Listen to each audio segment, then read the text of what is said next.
My name is Nora. The test trembled in my hand, two faint pink lines glowing like a secret whisper just for me.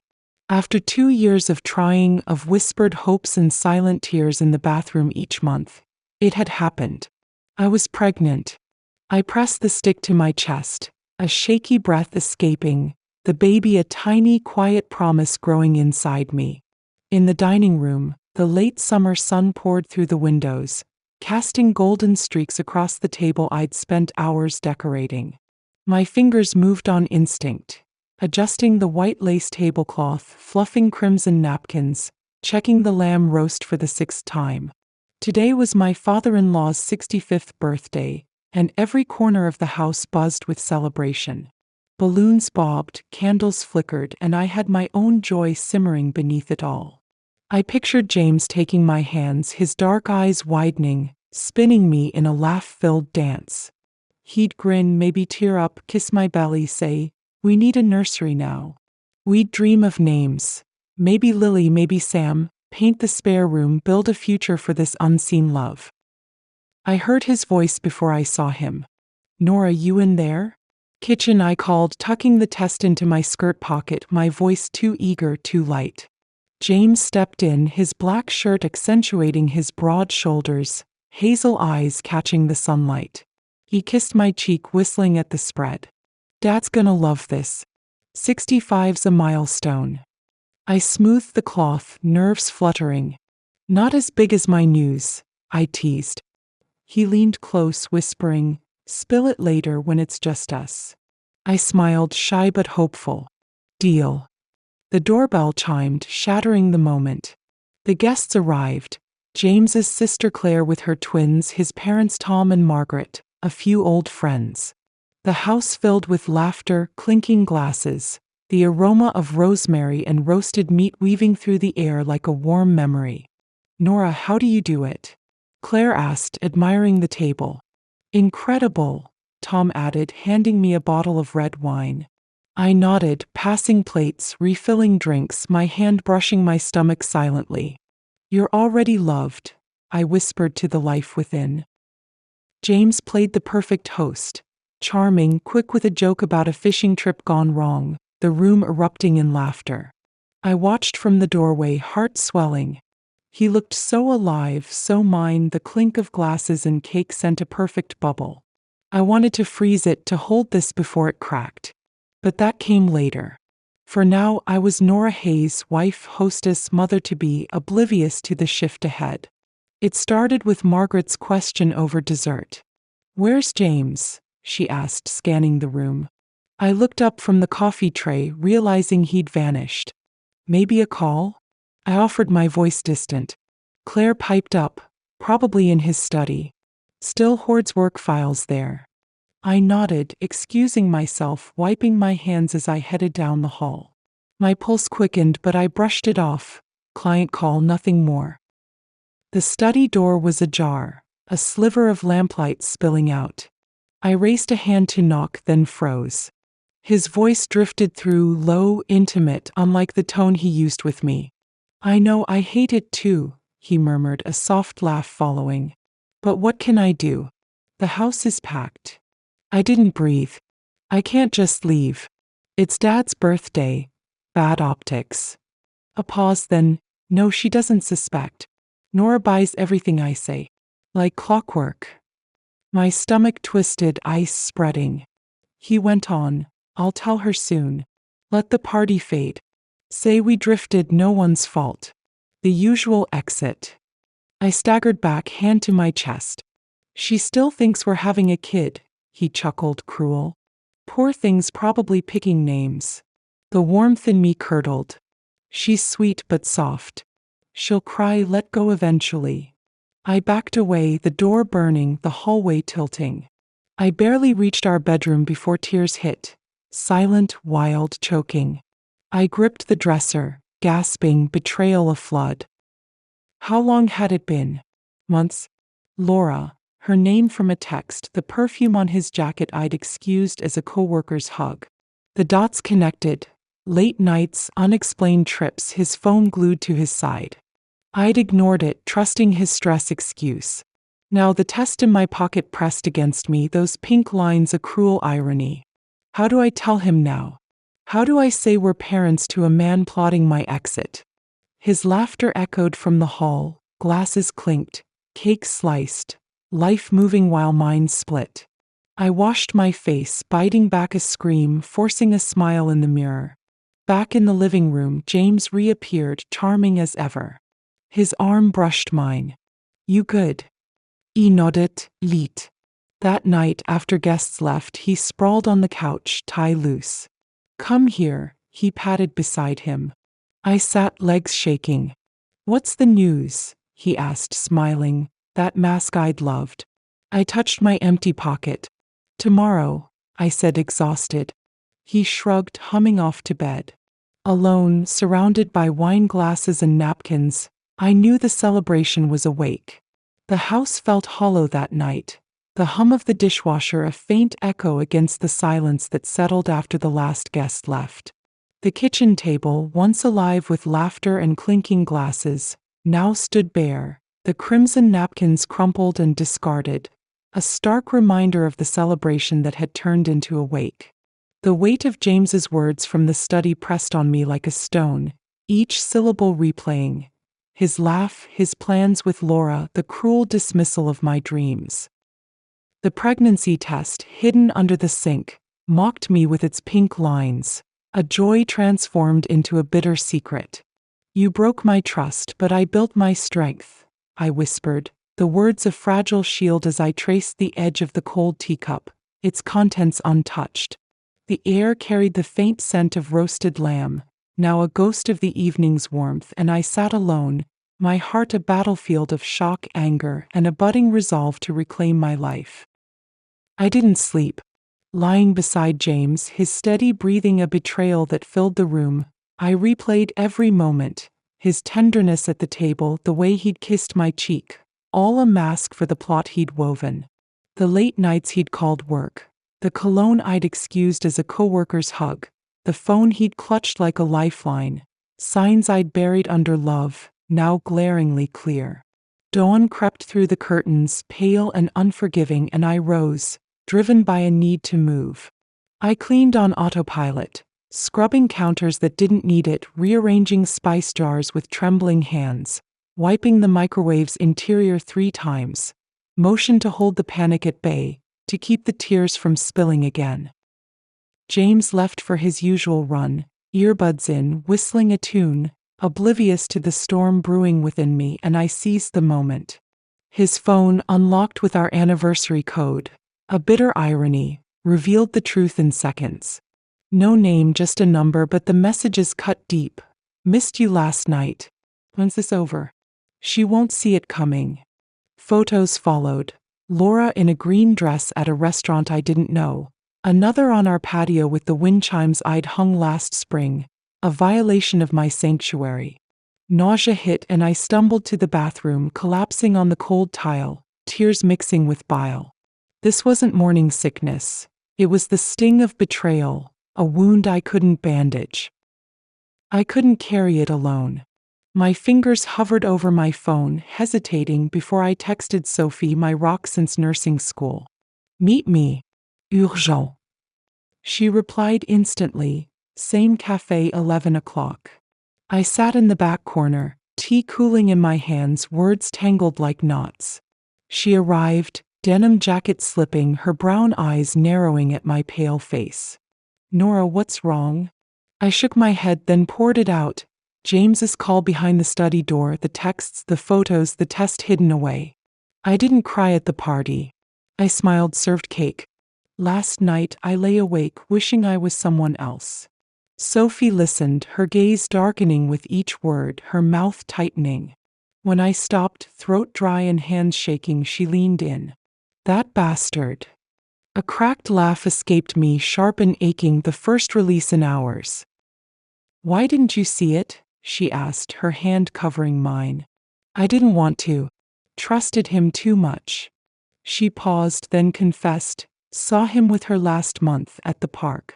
Closed laughing. Thought it was innocent, maybe work. Jewelry? I asked, voice flat. She nodded. A bracelet, I think. He fastened it. He's replacing me, I said, the realization settling like ash. Sophie paled. I'm so sorry. Not your fault. Mine for ignoring it. He squeezed my hand. Trust isn't a flaw. Acting now is strength. What's your move? I met her eyes, steady. A lawyer. And I'm keeping the baby. Good, she said firmly. I'm here. That flicker, strength, grew an ember in the cold. I spent the afternoon cooking. Steak with garlic butter, mashed potatoes with rosemary, Caesar salad with fresh Parmesan. Not for James, but for a stage, a setting to lay the truth bare. I set the table like a date night we hadn't had in years. Lit candles. Wore the blue dress he once called stunning. At 6:03 he walked in cheerful. Smells great, love. I smiled. Thought we'd eat. He raised a brow, amused. Nice surprise. We ate in silence, him chatting about a difficult client, a coworker's tardiness, asking once if I was okay. Tired, I lied, the word a shield. After dessert, chocolate mousse he loved. I stopped him as he reached for wine. James, we need to talk. He froze, guarded. About us. I sat close, needing his eyes. I know about Laura. His blink was slow, deliberate. What? Heard your call. Read the text. Saw the photos. Stop pretending. A long pause. How long? Since the party. He rubbed his face, exhaling. Didn't want it like this. But you wanted it, I said. He nodded, shame mixing with resolve. Do you love her? Silence, then yes. And me? I did. Still care. But not enough to stay. I laughed, bitter and cold. Too late. He reached for my hand, I pulled back. I'm pregnant, I said. His eyes widened. What? Found out that morning. Was going to tell you before I knew you. He paced, hands through his hair. This changes everything. No. I'm keeping it. Filing for divorce tomorrow. He sat, defeated. I didn't think. You chose. I cut in. We're done. He packed a bag that night. Shirts, laptop, a jacket, saying he'd return later. I watched, silent, the doors click a final note. Alone, I sat with cold tea, hands trembling. Not from fear, but from adrenaline, exhaustion, and need to survive. At 8 a.m. I met Michael, a lawyer Sophie recommended. His office smelled of leather and quiet power. Tell me, he said gently. I did. Affair, evidence, pregnancy, no war but no leniency. He nodded, taking notes. Strong case. Proof child laws with you. Control flickered, a lifeline. At the clinic, 6 weeks confirmed, vitamins in hand, I told the doctor he was an ex in waiting. She nodded, supportive. Work brought Linda's kindness. Take time, we'll manage leave. And I smiled, grateful for the anchor. Home felt empty. His shoes gone, toothbrush missing, cologne faded. In the guest room, I traced the window, imagining a crib, a rocking chair, a new life. Parents called, shocked but firm. You won't be alone, Dad said. Strength grew. James texted, can we talk? No reply. He showed up, rain-soaked, disheveled. I made a mistake. You chose, I said, closing the door. I folded laundry, listed groceries, moving forward step by step. I joined a prenatal class, meeting Mia, whose partner left too. We laughed, a healing sound. Rachel helped clear his things. Books, razors, scrubbed the bathroom, erasing him. Burn this, she joked, holding a shirt. Goodwill, I said, lighter. That night I lit a candle, read a baby book. You're stronger than you think. And believed it. James tried again, a letter. I miss you. Tucked away, a record, not an invitation. The house became mine. Nursery painted yellow, a quote framed. You are loved. Clara's cry months later, warm and fierce, was my redemption. Hi, baby. Just us, I whispered. Peace grew, a quiet life with laundry and lullabies, strength from the trust he broke. The house stood quiet that morning. the soft hum of the nursery's mobile a gentle contrast to the storm that had reshaped my world. The yellow walls glowed with early light, the framed quote, "You are loved," a beacon above the crib where Clara slept, her tiny breaths a rhythm of hope. My resolve had hardened since that night in the study, the betrayal a catalyst that forged something unbreakable within me. "You broke my trust, but I built my strength," I murmured, tracing the edge of the rocking chair, the words a mantra from the ashes of James's deceit. The road he'd chosen with Laura had circled back, leading me to this moment of quiet power, a mother standing tall with a daughter in her arms, ready to face whatever came next. The aftermath of the divorce filing was a whirlwind. Michael called that afternoon, his voice steady. "James signed the papers. He's not contesting. Custody's yours," alimony agreed. I exhaled, the tension in my shoulders easing, though a flicker of doubt lingered. Sophie arrived with coffee, her grin wide. "You did it, Nora. He's out." I nodded, the victory bittersweet, the empty space where his shoes once sat a silent testament. Later, Linda at work adjusted my schedule, her support a lifeline. "Take what you need," she said, and I smiled, grateful for the stability. But the challenge loomed, James's family. Margaret visited, her silver hair impeccable, her tone clipped. "This is a mistake, Nora. Family stays together." I met her gaze, firm. "He chose to leave. I'm protecting Clara." She left, disapproval etched in her silence. But her influence waned as whispers of James's affair spread among their circle. The tension escalated with Laura. She appeared at the door one evening, her green dress a taunt, her smile sharp. "You think you've won, Nora? James will come back." I stood tall, Claire in my arms. "He made his choice. You're welcome to him." She scoffed, storming off, but her threats lingered. Hints of legal pressure, custody battles. I hired a mediator, presenting evidence. Texts, photos, clinic records, proving my stability. The meeting was tense, James avoiding my eyes, Laura's allies faltering. The mediator ruled in my favor, custody secure, her network retreating. That night I rocked Clara, the garden scent drifting through the window, whispering, the road led back. James's next move was a letter, delivered by hand, his handwriting shaky. "Nora, I was wrong. Laura's not what I thought. Can I see Clara?" I held it, tears stinging but unshed, the past a lesson, not a chain. I consulted Michael. Supervised visits only. James agreed, his visits awkward but compliant, a shadow of the man I'd known. Meanwhile, I launched Nora's Nest, a support group for single moms, my signature on flyers a promise. One member, Elise, a young mother evicted, thanked me, her voice trembling. "You gave me hope."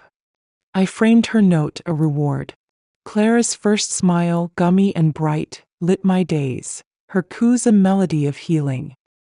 The family pressure grew, Margaret aligning with old friends, alleging neglect.